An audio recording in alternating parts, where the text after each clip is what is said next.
යහපැතුම් ඉටුවන තවත් පින්බර දිනයක් ඔබට ප්‍රාර්ථනා කරමින් අපි මේ අලුත්ම වීඩියෝ එක පටන් ගමු. මම ගිය සති ඉදිරිපත් කරපු තයිරොයිඩ් වීඩියෝ එක බලලා කමෙන්ට්ස් එකක් දාපු කෙනෙක් මෙන්න මෙහෙම ලියලා තිබුණා. ගරු ස්වාමීන් වහන්සේ, මෙම රෝගය මගේ අම්මාගේ පැත්තෙන් 8 දෙනෙකුට පමණ තියෙනවා. එතකොට මගේ ජීර්ණ පද්ධතිය වරදක් නිසාම හැදුණා කියලා කියන්න බෑ නේද? කොහොම වුණත් ඕකත් කර්ම රෝගයක්ම තමයි. අපි ගොඩක් දෙනෙක් හිතන්නේ පරම්පරාවෙන් එන රෝග වළක්ව ගන්නවත් සුව කරගන්නවත් බෑ කියලා. පරම්පරාවෙන් එන රෝග කර්මයක් නම් බුදුහාමුදුරුවෝ දේශනා කළේ තිත්තායතන සූත්‍රයේදී මිනිස් ශක්තියට සහ උත්සාහයට පුළුවන් කියලා කර්ම විනාශ කරන්න. මම මේ පැහැදිලි කරන්න සූදානම් වන්නේ අද විද්‍යාත්මක පර්යේෂණ වලිනුත් ඔප් වෙලා තියෙනවා කියලා ඒ බුද්ධ භාෂිතය ඇත්තක් බව. මගේම උදාහරණයකින් පටන් ගන්නම්. අපේ අම්මගේ පැත්තෙනුත් තාත්තගේ පැත්තෙනුත් මට ආපු එකක් තමයි මේ සෙම රෝගය. ඉතින් මටත් මේ රෝගේ පුංචි කාලෙම හැදුනා. පපුවේ හතිය සහ පිනිසේ තිබුණා. බටහිර විශේෂඥ වෛද්‍යවරු කීප දෙනෙක්ම ඒ කාලේ කිව්වා මට ලොකු වෙනකොට ඇදුම එනවා කියලා අනිවාර්ය වශයෙන්ම. කාලයක් තිස්සේ පිනිස අමාරුවක් දිගටම තිබුණත් අද මම බටහිර බෙහෙත් නොගෙන රෝගේ පාලනය කරගෙන තියෙනවා.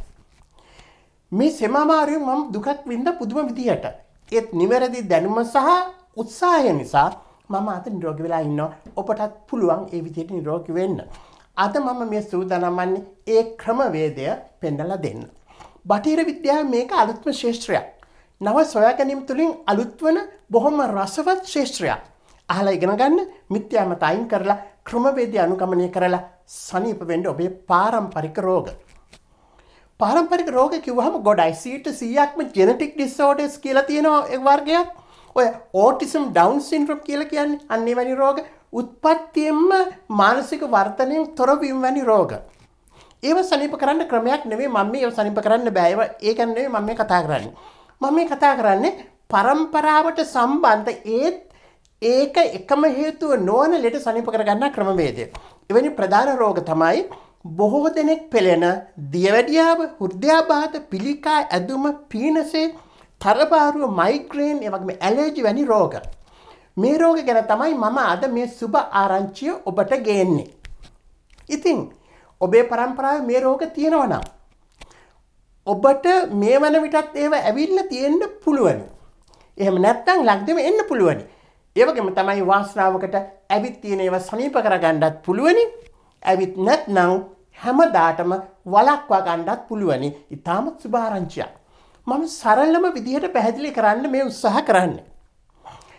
පාරම්පරාවෙන් එන රෝගවලට අපි පොදුවේ කියනවා ජෙනටික් ඩිසීසස් කියලා. ජෙනටික් කියන වචනේ එන්නේ මේ ජීන් කියන වචනේ. ජීන් එකක් කියලා කියන්නේ මේ යුනිට් එකක්, ඒකකයක්. මේ වගේ ඒකක මේ යුනිට්ස් අපේ ශරීර පුරාම 19000ක් 20000ක් පමණ තියෙනවා කියලා අද හොයාගෙන තියෙනවා විද්‍යා ශාස්ත්‍රයේ. අපේ අම්මගේ තාත්තගේ පරම්පරාවේ සීලුම දේවල්, ඒ කියන්නේ හත්මුතු පරම්පරා දෙකක තියෙන දේවල් මේ ජීන්ස් වල තියෙනවා. හැබැයි මේවා ඔක්කොම ක්‍රියාත්මක වෙන්නේ නැහැ. ක්‍රියාත්මක වීමේ ශක්තිය තිබුණාට අර අලුයට ගිනි තියනවා වගේ ඔහෙ තියෙනවා. අපි ඉපදිලා මේ ලෝකෙට එනකොට මේ ජීන්ස් වලින් ක්‍රියාත්මක වෙමින් තියෙන්නේ ක්‍රියාත්මක වෙන්නේ 10%ක් 20ක් පමණයි. ඒ කියන්නේ ජීන්ස් 20000කින් 4000ක් පමණ විතරයි ක්‍රියාත්මක වෙන්නේ. ඒව තමයි ඊටාම ප්‍රබල ජීන්ස්. ඒ ශාරීරික පිනුම ඇතුළත් ජීන්ස් එහෙම. ඒ නිසා තමයි ඒව උත්පත්තියෙන්ම මතුවෙන්නේ. ඒකනේ අපි අපේ අම්මගේ තාත්තගේ ශාරීරික පිනුමට එහෙම සමීප වෙන්නේ ඉපදෙන අවස්ථාවේදීම. හැබැයි විශේෂයෙන්ම රෝග ඇතුළත් ජීන්ස් එච්චර ප්‍රබල ඒවා නෙවෙයි. ඒ නිසා ඒවා ගොඩක් උත්පත්තියෙන්ම ක්‍රියාත්මක වෙන්නේ නැහැ ඇඟේ තිබුණාට. පරම්පරාව ලෙඩ ඇතුළත් ජීන්ස් වර්ග දෙකක් තියෙනවා. එක කිසිදාක ක්‍රියාත්මක නොවී තියෙන ජාන. ඒවට අපි කියන ඩෝමන් ජීන්ස් කියලා, නිදාගත් ස්වභාවයෙන් පවතින ජාන. හුඟක් ජීන්ස් අපේ ජීවිතේ පුරාවටම මේ විදිහට තමයි තියෙන්නේ නිදිබරව. කවදාවත් ක්‍රියාත්මක වෙන්නේ නැහැ. ඒ අනුව සමහර පාරම්පරික රෝග හැදීමේ ශක්තිය ඇඟේ තිබුණත් කවදාවත් ඒ රෝග අපිට හැදෙන්නේ නැහැ. දෙක, ක්‍රියාත්මක වීම හදිසියෙම ආරම්භ වීමට හැකියාව තියෙන ජාන. ඒවට කියනවා ජීන්ස් with activation potential කියලා. මේවා තමයි අලුයට ගිනි වාගේ තියෙන ජාන. කොහෙන් පුළුන් කෑල්ලක් වේලිච්ච කොලයක් වැටේද කියලා තමයි බලාගෙන ඉන්නේ. වැටුණු ගමන් වැටුනොත් එකපාරට පත් වෙලා ගිනි ගන්නවා. නැත්නම් ඔහේ තියෙනවා. වාසනාවකට අපිට ශක්තිය තියෙනවා අලු යට ගිනි අලු යටම තියාගන්න ජීවිතේ පුරාවටම. උදාහරණයක් වශයෙන් අම්මට තයිරොයිඩ් රෝග තිබුණා කියලා ඥාතින්ට සහෝදර සහෝදරයන් තයිරොයිඩ් රෝග තිබුණා කියලා මටත් හැදෙනවා කියලා කියන්න බෑ. යටපත් කරගෙන තියාගන්න පුළුවනි අපේ ශක්තිය. හොඳයි ක්‍රමවේදය නොදන්නා නිසා ප්‍රවේශම් නොවීම නිසා මෙවැනි ජාලයක් ක්‍රියාත්මක වුණා කියලා හිතන්න. ඒ අනුව පාරම්පරික රෝගයක් හැදුණා කියලා හිතන්න. ඒත් අපි තාමත් පරාද නැහැ. තාමත් අපිට ශක්තිය තියෙනවා ඒක ඩීඇක්ටිවේට් කරන්න. ඒ කියන්නේ දුර්වල කරන්න. අපිට මේකට මොකුත් කරන්න බැයි නම් අපි අසරණයි. ලෙඩ වලින් දුක් විඳින්න වෙනවා මුළු ජීවිතේම. හැබැයි අද හොයාගෙන තියෙනවා අපි අසරණ නැහැ කියලා. අපිට කරන්න පුළුවන් දේවල් ගොඩාක් තියෙනවා මේව වළක්වන්න. එක ක්‍රියාත්මක වෙන්න පටන් ගත්තු ඥානයක් එහෙම්මම ක්‍රියාත්මක වෙමින් තියාගන්න පුළුවන් අපිට ඕන නම්. කර්මය තමයි කියලා. කිසිම උත්සාහයක් කරන්නේ නැතුව. එතකොට අපි කියනවා අනේ මේ ලෙඩේ සනීප වෙන්නෙම නැහැ. ඒ නිසා බටහිර බෙහෙත් ගන්න වෙනවා හැමදාම කියලා. දෙක ක්‍රියාත්මක වුවත් එම ලෙඩ ඥානවල ශක්තිය දුර්වල කරන්න පුළුවන්. ඒකට අපි කියනවා weakening the genes කියලා. මගේ පීනස් රෝගයට මම අද කරලා තියෙන්නේ ඒක. ලෙඩේ ශක්තිය අඩු කිරීම. ප්‍රවේශම් වෙනවා නම් හැදෙන්නේ නැහැ. උත්සාහ ගන්නවා නම් හැදෙන්නේ නැහැ. හැබැයි ගොඩක් නිදි මැරුවොත් නරක කෑම ගත්තොත් අවශ්‍ය විටමින් වර්ග නොගත්තොත් ලෙඩේ අඩුවෙන් හරි මතුවෙන්න පුළුවන්. තුන එම ලෙඩ ජානවල ක්‍රියාත්මක වීම නවත්තන්න පුළුවන්. ඒකට අපි කියනවා deactivation of the genes කියලා. සමහර පිළිකා මේ විදිහට සම්පූර්ණයෙන්ම නවත්තන්න පුළුවන්. හැබැයි ප්‍රවේශම් නොවුනොත් දිගටම ප්‍රවේශම් නොවුනොත් ජීන් එක රීඇක්ටිවේට් වෙන්න පුළුවන්. නැවත ක්‍රියාත්මක වීම පටන් ගන්න පුළුවන්. මම මුලින් කිව්ව විදිහට මේ ශාස්ත්‍රයේ ඉතා රසවත් ශාස්ත්‍රයක් අලුත්ම ෆීල්ඩ් එකක් නවීන විද්‍යාත්මක ලෝකයේ. ඒ ශාස්ත්‍රයට කියනවා එපිජෙනෙටික්ස් කියලා. ජීන්ස් වල ක්‍රියාත්මක වීම වැළැක්වීමේ විද්‍යාව. අලුත්ම ක්‍රමය තමයි ජීන් තෙරපි කියලා එකක් තියෙනවා. ඒ අලුත් ජීන්ස් කෘත්‍රිම විදිහට ශරීරයට හඳුන්වලා දීලා මේ ජීන්ස් වල ලෙඩ ජීන්ස් වල ශක්තිය අඩු කරනවා. නමුත් ස්වභාවික ක්‍රමයට ලෙඩ සහිත ජාල නිෂ්ක්‍රීය කිරීමටත් බලය අඩු කිරීමටත් අපිට පුළුවනි.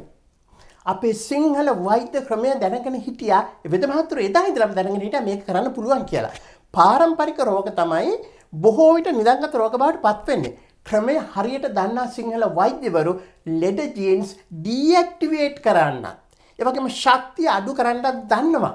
ඔය ඉංග්‍රීසි වචන දන්නේ නැති වුණාට. එහෙමනම් පරම්පරාවේ රෝග තිබුණා කියලා බය ජීවත් වෙන්න එපා. වළක්වා ගන්න පුළුවනි. සුව කරගන්න පුළුවනි. ඒ රෝගවල බලය යටපත් කරගන්න පුළුවනි ස්වශක්තියෙන් ස්ව උත්සාහයෙන්. හැබැයි කැපවීම අවශ්‍යයි. මම මේවා බොහෝ වීඩියෝ වල සාකච්ඡා කරලා තියෙනවා. කට ආරක්ෂා කරගත්තොත් බඩ ආරක්ෂා කරගන්න පුළුවනි.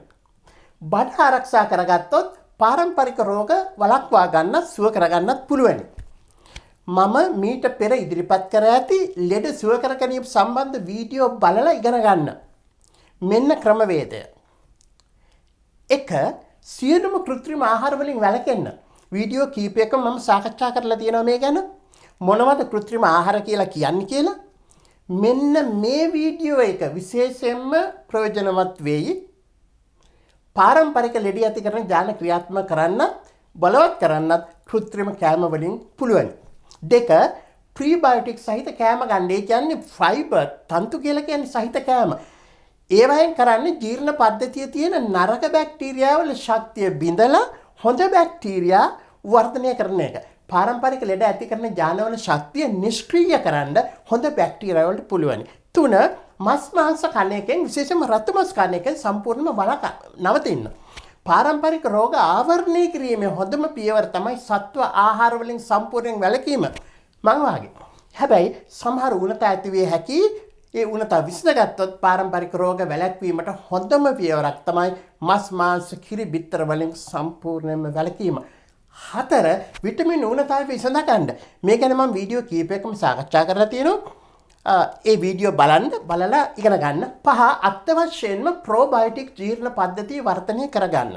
මම මේ ගැන නැවතත් අවධාරණය කළ යුතුයි. මොකද ජීර්ණ පද්ධතිය අවුල් වීම සියලුම නිදන්ගත පාරම්පරික රෝගවලට මූලික හේතුව අපේ වසංගතයක් ජාතික ප්‍රශ්නයක්. නිසා මේක හදාගන්න හැම කෙනාම උත්සාහ ගන්න ඕන. මේකන මම ඉදිරිපත් කරලා තියෙන අනෙක් වීඩියෝ බලන්න. සති දෙකකට ඉස්සෙල්ලා මම කිව්වා ගෙදරදී ප්‍රෝබයෝටික්ස් හදාගන්න ආකාරය ගැන වීඩියෝ එකකින් ඉදිරිපත් කරනවා කියලා. ප්‍රමාද වීම ගැන කනගාටුයි. ජූනි මාසයේ මුල් සති දෙක ඇතුළත ඒ වීඩියෝ එක අනිවාර්යයෙන්ම ඉදිරිපත් කරනවා. ඔබට සම්මා සම්බුදු සරණයි.